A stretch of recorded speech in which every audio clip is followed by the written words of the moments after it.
But when I came here, I discovered that the English people are really right, that the proof of pudding is eating, that you must come and see it with your own eyes. And I think my own impressions are quite strong and even somewhat emotional. I remember 25 years ago, in 1993, I made a statement as an Estonian foreign minister, and I said that the keys to Estonian independence are in Warsaw and Kiev. Already 25 years ago, it was my kind of intuition which told me that if there is something wrong in Warsaw, if there is something totally wrong in Kiev, then Estonia has very little chance. If we want to survive as an independent nation, then everything should go well in Warsaw and Kiev. And now, having been here for 3 days, I think that this is true. Kiev is a very, very important capital, and it is certainly in our best interest to do whatever we can to help Ukraine, to promote Ukraine. And now we have seen that there are so many difficulties in Ukraine. It is a big country. It is, in terms of population, is more or less the same size as Poland. In territory, it is a little bigger. But by and large, Poland is important in Europe. So is Ukraine. And if you put them two together, Poland and Ukraine combined, they are very important. And sometimes, some things are, you never know which way they go. Sometimes the balance may be very subtle. And this is why I think even a small country like Estonia, to say nothing about Finland, which is a big country, a small country like Estonia and a big country like Finland, they can do much more for Ukraine than most people might anticipate or expect, thinking of the size of Estonia. And I think one of the advantages of Estonia is that we can translate Western values into Ukrainian understanding in a way which people in Germany or Sweden or Denmark cannot do. The Finnish people probably can do it a little better because the Finns have a better understanding of Russia than most Europeans. But Estonia even more so, because we have one additional advantage. We also understand the Russian language. And we know what the Russians think when they have a drinking party, when they drink a lot of vodka. Then they expose, then you see what the Russians are really up to. And we very often have learned that, their body language and things like that. And so this is why we should make use of our advantage and put it in the service of the Ukrainian future. Now, yesterday, or the day before yesterday, I mentioned this Samuel Huntington line. This is a 1,000-year-old cultural dividing line which goes straight across Europe. And I believe in Huntington. I think that Huntington has got it very, very correct that Western Europe and Eastern Europe are very, very different. They have developed very differently across 1,000 years. And this is why I also asked this question yesterday when we had this meeting of the three people, one lady and two young gentlemen, when we were discussing the restart of reform. And then I asked that question, and they agreed, but they emphasized that Ukraine wants to be West. And whenever there is criticism, never mind, they want to do the Western way, and they want to enjoy kind of a Western economic well-being and also this kind of freedom, democratic freedom. If you compare the Ukrainian parliament and the Russian parliament, you can get into the Ukrainian parliament and put kind of some slogans, just in front of the pulpit of the parliament. You could not imagine this happen in a Russian parliament. So the atmosphere and the political culture of the Ukrainian parliament, the Russian parliament, are very different. And this is a good way to show the difference, the political difference of Russia and Ukraine. If you just go to the Russian Duma or you go to the Ukrainian Duma. Now, I just have written out some highlights for myself. Pavlo Cherkashin, this is the young boy who just met us the very first morning and just made a good introduction into the city of Kiev, but also to this political landscape of Ukraine. And I like that young guy, Pavlo Cherkashin, very much. I think if you look at him, he can be seen as a kind of a paragon of Ukrainian future. If there were many young men like him, then you can feel that Ukraine has hope and future. He was very knowledgeable, he was very positive, and also very informative. And then the meeting with Frau Annika Weidemann, she gave us a very good EU perspective. And when she talked, I recalled what my mother said when I was a small boy, 5 years or 7 years old. My mother said, remember, when it goes about German, there is Pünktlichkeit und Gründlichkeit. and that is just what I just recalled. When you listen to a German, then the first thing is what my mother said, Pünktlichkeit und Gründlichkeit. And then there was a very interesting meeting. Yeah, there was this a very interesting discussion between Anna Nalivaiko. You know what Nalivaiko means in translation? In Ukrainian language. Nalivaiko means pomi. That is this is the philological meaning of the family name. Very poetic name. Anna Nalivaiko, Pavlo Cherkashin, and Maxim Bugri. And of course, that was a very good discussion about the political system and political parties in this country, and they described the political landscape as very fragmented. Now we see that the political landscape in Ukraine is changing. It is very volatile. It is probably much more difficult to predict than changes of Finnish political landscape, for instance. And when I was in Duma yesterday, Russian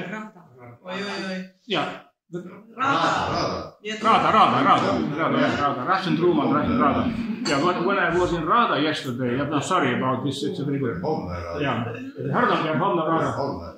Как я рад. Как я рад. Надо радоваться. Радоваться. И наливать. И наливать. But you know, there was an interesting emotion when I went into Rada. Then I recalled the Finnish Eduskunta. The building is a little bit, you know, the hall is a little bit like Finnish Eduskunta. It's the same size, you know, those columns. And I recalled the Finnish Eduskunta, and I compared the Finnish Eduskunta and Ukrainian Rada, Verhovna Rada. And the most important change, difference, in my opinion, is that when you are in Rada, and everything is very emotional, very active, very loud, even the speaker speaks in a loud voice. But if you go to Eduskunta, everything is very civilized, very polite. The Finnish politicians, even if they are from opposing parties, they speak very politely to one another, each other. And the political culture of Finland is almost finished. It has reached the level of maximum. And then I think that when Ukraine is in motion, in moving, then I have a feeling that Finland is ready, that everything has been done in Finland. It is a mature. May I say something? Because I think there is one similar thing in both parliaments. No one is listening.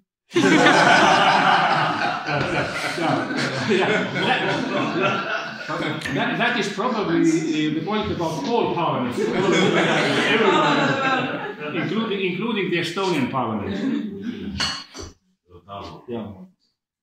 But then there was a meeting with the Estonian ambassador Gert Antsu, and Gert Antsu, I was just sitting opposite him, and of course the choice of restaurant was not a very lucky one, because the room was not for ourselves.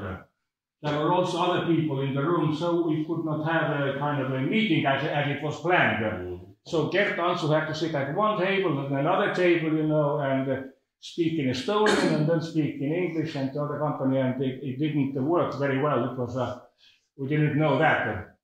But there was one interesting thing what Ambassador Antsu said. He's quite an experienced diplomat. He's been here for 2 years. And I asked him whether Kiev as a capital is popular among young diplomats in the Estonian foreign ministry. And Gert Antsu said, no, young Estonian diplomats don't want to be appointed here. They want to go to Helsinki, Copenhagen, Paris, London, but not to Kiev. But Gert Antsu said that for himself, it is a very admirable place to work, because he said that this city is living, it is vibrant, things are changing, and you have something to do.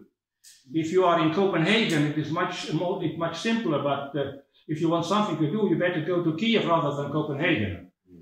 And so he said that he said the same thing as I said, that the Ukrainian people trust Estonian politicians because they can understand their message quickly, because they come from Estonia, they can speak Russian, they know what the Russians are, so it is easy to explain.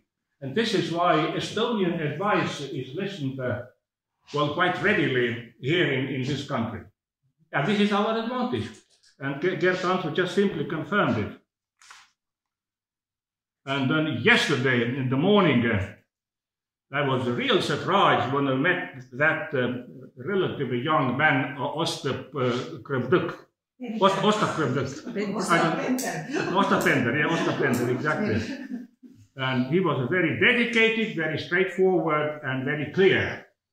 And when I put these two men together, this young man, Paulo Cherkashin, who met us in the first morning, and then Ostap Krevduk, and these are kind of one is a little younger, the other one is a little older, but they are the real Ukrainians. And if there are more of such people like Krevduk and then that Ostap and Paulo, and then I think Ukraine may have or should have some future.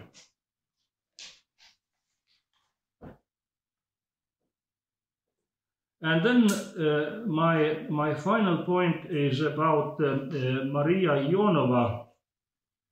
There was one interesting remark she made yesterday when we were talking about corruption and the way corruption is perceived in Ukraine, the way it is perceived in Western countries, and then Western politicians or Western diplomats come to Ukraine and then talk about corruption. And Ionova said, Maria Ionova said that she had traveled a lot. She'd been meeting people in Western countries very often, and she had a good idea of what the Western people would say about Ukraine. And she said that very often the Westerners a little bit exaggerate, and they say that the things are worse in Ukraine than they actually are. Though this was the perception of Maria Ionova. When I look at Toivo's face right now, then I can see that Toivo disagrees with Maria Ionova.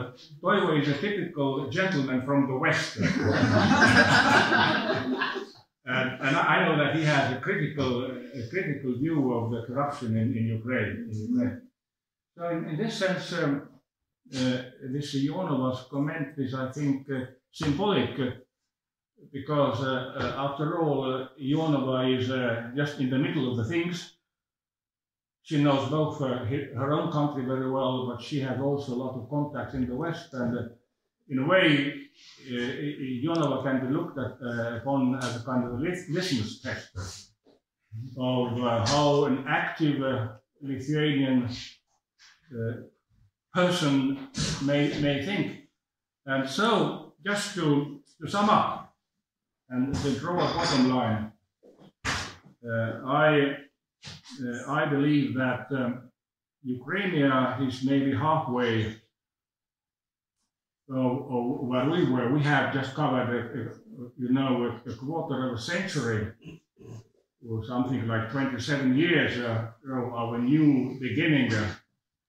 And we have, Finnish people can comment that the Finnish people can see what we have done in 27 years. But my opinion is now the Ukrainians have covered half of that way, what we Estonians have. And what we can do now, we can in every possible way to encourage them to say never, even if the situation is very difficult, even Russia is very complicated and so on. Some people in the West are hesitant. Sometimes they think that the European Union is so far away. How can we get to that European Union if it's so far away? But we should encourage them and say, don't worry, be patient, work, and work. As I come from Tartu Grammar School, named after Tammsaare. And when I went to school the first day, that was, at the entrance of my school, when I was 7 years old, and I could read it already, it was written just upon the door, tee tööd ja näe vaeva, siis tuleb armastus. Tee tööd ja näe vaeva, siis tuleb armastus. So this is what our message to Ukrainians. And my last point is Kaja. Now I would like to thank Kaja, because this is our last meeting. So my proposal is let us make a strong applause for Kaja.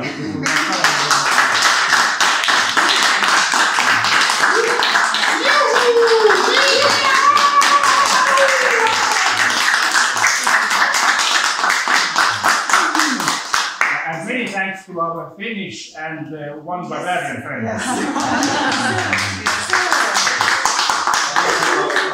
Thank you for your conclusions and very interesting and precise comments.